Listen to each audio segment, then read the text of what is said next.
আবাস যোজনা তালিকায় নাম না থাকায় বিডিও অফিস ঘেরাও করে বিক্ষোভ দেখান মালদার রতুয়া ১ নম্বর ব্লকের বিভিন্ন গ্রাম পঞ্চায়েত এলাকার বাসিন্দারা। তাঁদের অভিযোগ, এই তালিকায় প্রকৃত গরিব মানুষের নাম নেই। পরে বিডিও রাকেশ টপ্পোর হস্তক্ষেপে বিক্ষোভ তুলে নেওয়া হয়। পুনরায় আবেদন করার পরামর্শ দেন তিনি।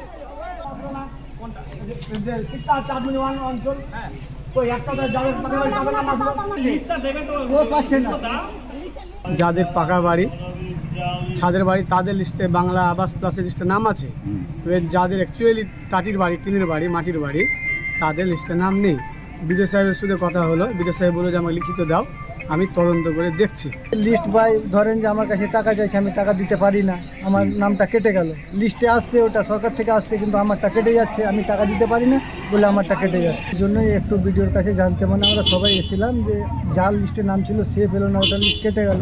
এখন বিডিও সাহেব বলছে যে আবার আমাকে নতুন করে লিস্ট দাও, কাঁচা বাড়ি যতগুলো আছে তোমাদের জিপিতে। আমরাও লিস্ট আজকে দিচ্ছি, তারপরে বিডিও সাহেব কী করবে ওটা আমরা দেখতে চাই।